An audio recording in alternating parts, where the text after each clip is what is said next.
Long ago, Mount St. Helens was known among some of the tribes as Loowit, Lady of Fire. Among my ancestors, the Cowlitz Indians, she was known as Loowit, person from whom great smoke comes.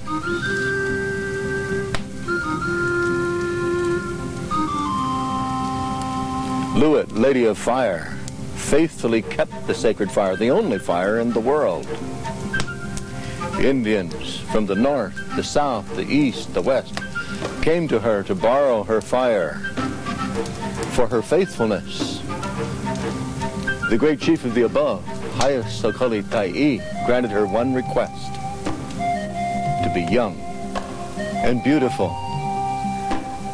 What became known as Mount St. Helens was equally beautiful. A perfectly symmetrical, dazzling white cone. The danger escalates as the logjam moves downstream. It is still not known if the dam will hold. Hundreds of residents of low-lying areas along the Toutle and Cowlitz already have been evacuated. Was wiped out this logging camp east of the town of Toutle. For many people, a lifetime of work had been wiped out in just a few moments.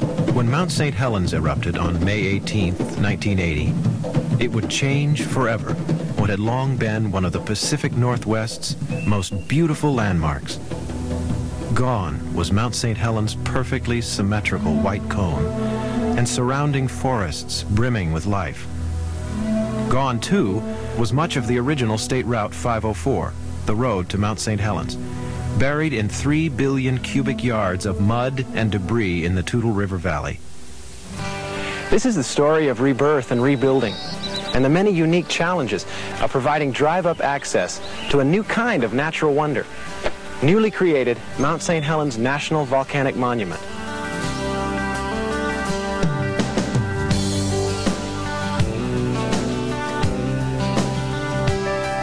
Many unique challenges played into the decision of whether to build a new road to Mount St. Helens.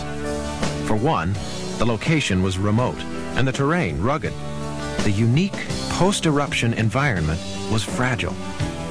If ways could be found to build a new road that was environmentally sensitive and economically feasible, then satisfying the public's desire for access to this magnificent monument to nature's awesome power would be possible. It was important to us because the tourists need to get up here and see what has happened since 1980, and the timber will be harvested in years to come. Tourism to Cowlitz County is important because it helps diversify our economic base.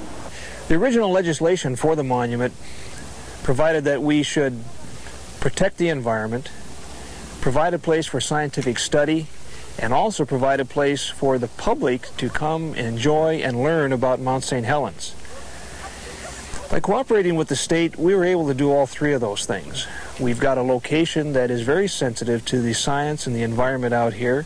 It's also a great location that's safe for the people to enjoy and to drive safely to the Coldwater Visitor Center, to the Johnson Observatory. By putting all three of those things together, by working with the state, we've created something that is really a nice place for people to come and visit, and yet at the same time protect the environment and provide a place for scientific study for years to come. Even discussions about where to put the new road involved numerous considerations. Originally, the old highway route went up the Toutle River Valley to Mount St. Helens. It was and still is the easiest and fastest route to Mount St. Helens. But with an active volcano like Mount St. Helens, safety is a prime concern. Any future eruption would again flood the valley and bury the highway and endanger lives. So we decided to go higher. One idea was to build midway up the slope, someplace above any projected flood line. But we found the terrain to be too steep and prone to rock slides. So we decided to go higher, much higher, up on the high ridge tops where the terrain is flatter and the view is much better. But that too had many problems. One of the problems encountered was that the proposed route cut through the middle of an elk calving ground, which is generally just on higher ground than their wintering range, And then after the calves are born, they move to higher ground.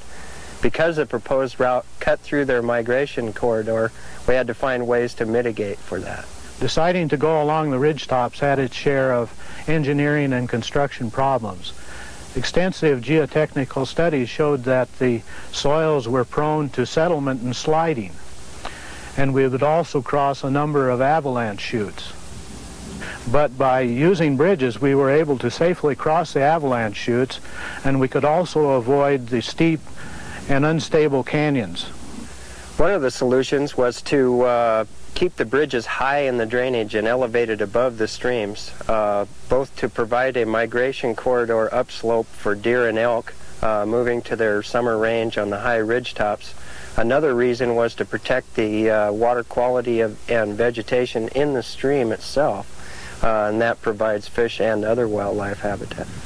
And so, the decision to locate the new Spirit Lake Memorial Highway high above its original location in the Toutle River Valley provided two important benefits. It would elevate the road high above the reach of future volcanic mud flows, and it could be built to minimize impact on the fragile post-eruption environment. Right from the beginning, the job was immense. The job site itself was remote, miles from the nearest services, even requiring special provisions for emergency medical response if and when it was needed. But the setting was out of this world. Responding to one of the most extensive geotechnical investigations ever undertaken by Washington State Department of Transportation, Spirit Lake Memorial Highway began to take shape. In the end, more than 2,500 people worked on the project. 14 new bridges would be built, and 31 miles of modern new two-lane highway would be hewn from the earth itself. Along the way, individual engineering and construction feats were many. Among them, construction of the Hofstadt Creek Bridge, rising 370 feet above Hofstadt Creek and stretching almost half a mile long. With a volcano like Mount St. Helens nearby, seismic activity is a given. Many of the structures have to be designed to withstand tremors of 5.5 to 6.8 on the Richter scale. The bridge footings played a major key in the design of the bridges. The idea was for the bridge footings to bear on solid rock.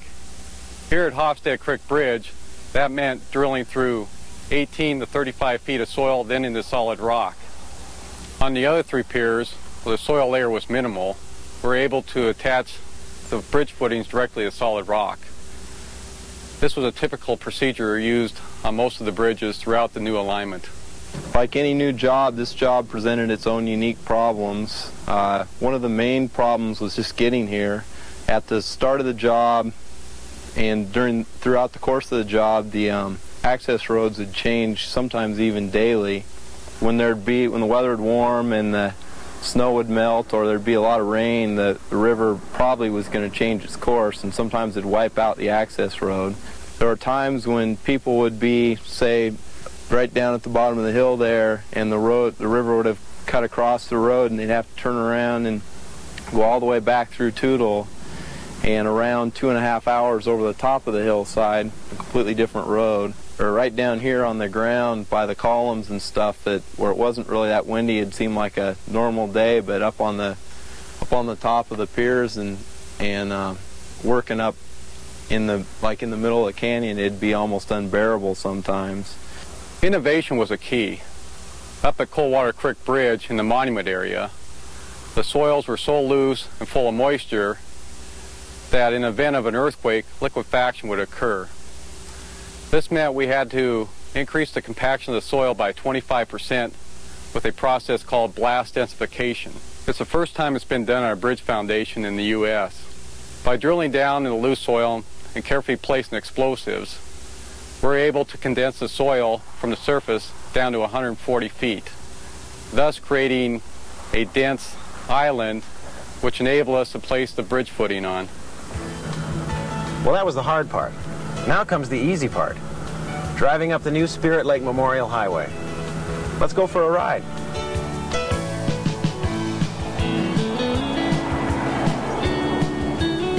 One thing you'll probably see along the way are elk. It took them about 3 years to return after the blast. But the herd now numbers about 600, mostly in the valley floor down where the old road used to be, along the Toutle River.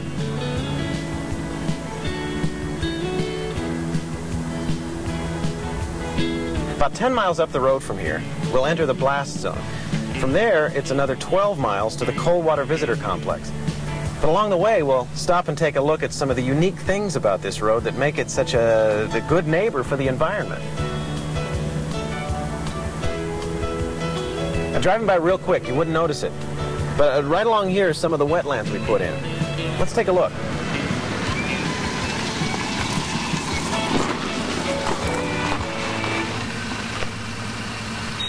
Areas like this are designed to catch runoff water and filter it naturally through a process called biofiltration. The goal is to reduce the amount of sedimentation that makes its way into the streams below. This keeps the streams clear and the fish healthy.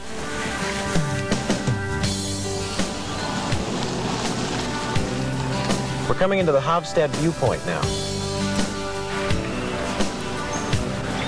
This whole area around here is built on construction waste material.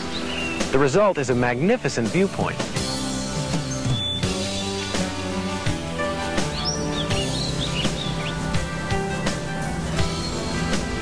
You notice the guardrails aren't white or silver.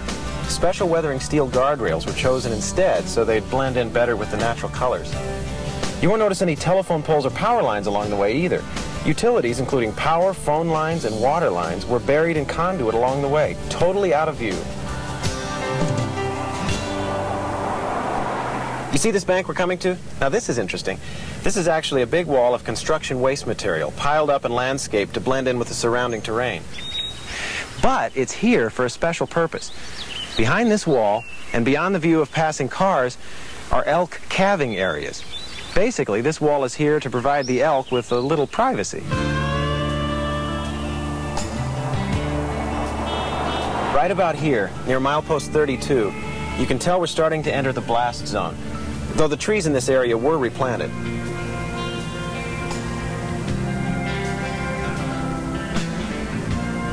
It's hard to imagine the incredible destruction that took place in a matter of seconds.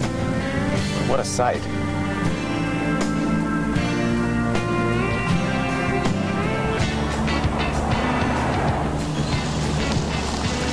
Here we're coming into another great viewpoint, Elk Rock.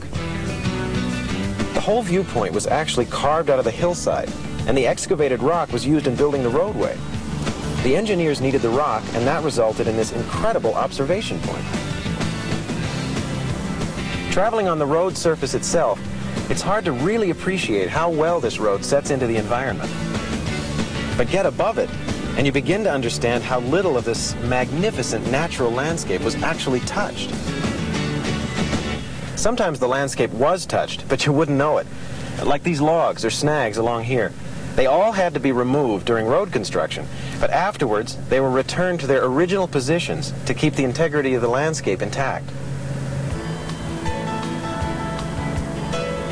Here we are, coming into the Coldwater Ridge Visitor Center. It took 12 years, a lot of imagination, and $134 million to get here. But just getting here along the new Spirit Lake Memorial Highway is half the fun. After the final 7 miles are completed to Johnson Ridge, the total cost will be $164 million. It's like no other place on Earth, where the power and majesty of nature can be viewed firsthand, up close. No one leaves untouched.